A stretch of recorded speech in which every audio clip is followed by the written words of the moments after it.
ব্যাপার, আপনি ব্যাগে জামা কাপড় ঢুকে দিচ্ছেন কেন? এই কালির বাচ্চা কালি, কোনো কথা বলবি না। তোর সাথে আমি কোনো কথা বলতে চাই না। আমার ব্যাগে আমি আমার কাপড় ঢুকাইতেছি, তা তো তোর বাপের কি? আপনি আমার সাথে এইভাবে কথা কইতেছেন কেন? আমি আপনার বউ। আপনি জামা কাপড় গুছিয়ে কই যাবেন আমারে কোন? তুই আমার কসুর বউ। আমার মতো একটা স্মার্ট সুন্দর হ্যান্ডসাম পোলার লোকে তোর মতো একটা কালা বউ, এটা আমি কোনোদিনও মেনে নিব না। কালো মেয়ে আমার পছন্দ না, তাই আমি আমার ব্যাগের মধ্যে কাপড় চোপড় ঢুকাইতেছি। আমি ঢাকায় চলে যাবো, আর কোনোদিন এ বাড়িতে আসুন না। এগুলো আপনি কি কইতেছেন? আমার আজকে বিয়ে হইছে, আজকে আমাকে বাসর ঘর, আর আজকে আপনি আমার ছেড়ে চলে যাবেন? আমি কালা, আপনার যদি এতই অপছন্দ হইতো আমার বিয়ে করলেন কেন আপনি? আমি তো তোর বিয়ে করতে চাই নাই। আমি তোর বিয়ে করতে চাই না। আমার বাপ মা তো আমার জোর করে তোর বিয়ে করাইছে। তোর যেদিন প্রথম দেখছি ওই দিন আমি কইছি যে তোর আমার পছন্দ না, আমি তোর বিয়ে করতে পারবো না। তোর বাপরে কইয়া তুই বিয়েটা আটকাইতে পারলি না। এখন যেহেতু তুই আমার বিয়ে করছস, তুই একা একা সংসার কর। আমি ঢাকায় চলে যাইতেছি, আর কোনোদিন এ বাড়িতে আসুন। আপনার আল্লাহর দোহাই লাগে, আপনি আমার ছেড়ে যাইয়েন না। আজকে আমাকে বিয়ে হইছে, আপনি যদি আমার ছেড়ে চলে যান আমার আব্বা কষ্ট পেয়ে মরে যাইবো, আর আপনার আব্বা আম্মারও মান সম্মান থাকবো না। আমি জন্মের পর থেকে আমার আব্বা অনেক কথা শুনছে মানুষের কাছে, অনেক কষ্ট পাইছে। আর আজকে যদি আপনি আমার ছেড়ে চলে যান আমার আব্বা এই কষ্ট মাইনে নিতে পারবো না।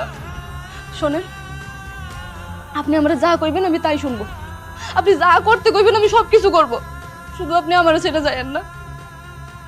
ঠিক আছে, আমি বাড়িতে থাকবো, তবে আমার একটা শর্ত আছে। কি শর্ত কোন? আমি একটা মেয়েরে ভালোবাসি। এইসব আপনি কি কইতেছেন? হ্যাঁ, ঠিকই বলতেছি। আজকে 3 বছর ধরে আমরা প্রেম করি। আমি ওই মেয়েরে ছাড়া বাঁচব না।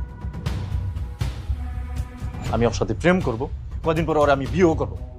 তুই এই ব্যাপারে কোনো আপত্তি করতে পারবি না। যদি এই শর্তে রাজি থাকো তাইলে আমি বাড়িতে থাকো, আর না হয় আমি এখনই ঢাকা চলে যাবো, আর কোনোদিনই বাড়িতে আসুন না। আচ্ছা ঠিক আছে, আপনি যেটা চান ওইটাই হইব। আপনি প্রেম করেন, আপনি বিয়ে করেন, আমি কোনো কিছুতেই কোনো আপত্তি করব না। আপনি আমার স্বামী, আমার সব থেকে আপনজন। আপনার সুখেই আমার সুখ। আপনার যা করতে ভালো লাগে আপনি সেটাই করেন, শুধু একটা অনুরোধই রাখেন আমার, আপনি বাইরে ছেড়ে যায়েন না। ঠিক আছে, তোর আর আমার মধ্যে যে কথা হয়েছে এই কথা যেন কেউ না জানে। খালি যদি একবার আমার বাপ মার কানে যায়, তোরা লাথি মেরে বাড়ি থেকে বের করে দিব। আর একটা কথা, তুই কোনোদিনও আমার কাছে আসার চেষ্টা করবি না, স্বামীর অধিকারও যাবি না।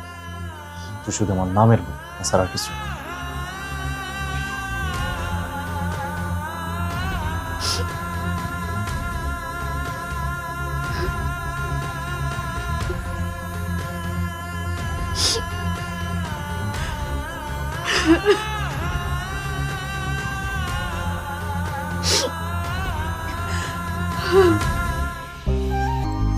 আম্মা আপনি এগুলো কেন নিচ্ছেন? না থাক মা, আমার কাছে দেন। এখন থেকে আপনি কোনো কাজ করবেন না, সব কাজ আমি করব।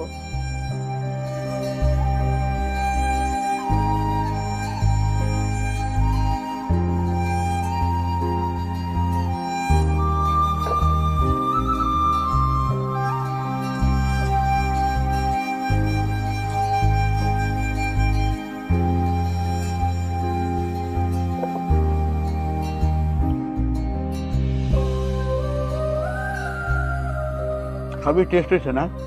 অনেক টেস্ট হয়েছে। বোমা, আমার আরেকটা পরোটা দাও। তোমার হাতের রান্না সবজি জবাব নাই। এর মধ্যে পরোটা 3 দেখাই ভালাইছি, আজকে মানে হাফ ডজন খাবো। দাও মা, এটা পরোটা দাও। বৌমা, আমার একটা পরোটা দাও। সবজিটা এত মজা হয়েছে, ইচ্ছা করতেছে সবগুলো খাই ফেলাই। নেন আম্মা, লাগলে আমি আরো বানাবো। দাও মা দাও, অনেক মজা হয়েছে। সেই রাশেদ কই যাস? আমি কই যাই না যে আমি কেন লেদা বাচ্চা যে কোথাও গেলে তোমাদেরকে বলে যাইতে হইবো? আমার যেখানে মন চায় আমি সেখানে যাইতেছি। খবরদার আমার কোনো কিছু জিজ্ঞাসা করবা না। আরে বাজান, রাগ করতেছস কেন?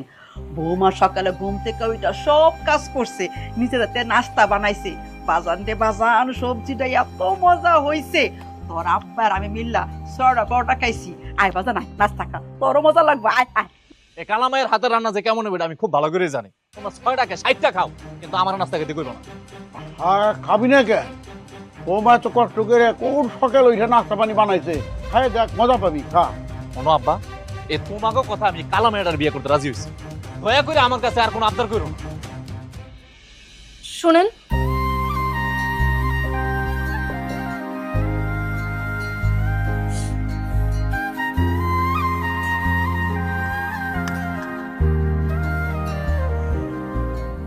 সকালে খালি পেটে বের হইতে নেই, তাতে গৃহস্থর অমঙ্গল হয়। একটু খেয়ে বের হন। রাশেদ চুপ কর আব্বা। তুই ভাবলি কেমনে তোর মতো কালির রান্না আমি খামু? আর তোর দেখলে তো আমার ঘৃণা লাগে। আমার কালো মেয়ে পছন্দ না। আর তোর হাতের নাস্তা না, তোর হাতের নাস্তা দেখলেও আমার বমি হইতেছে। তোর হাতের বানানো আমি কোনো কিছুই খামু না, দরকার পড়লে না খেয়ে থাকবো।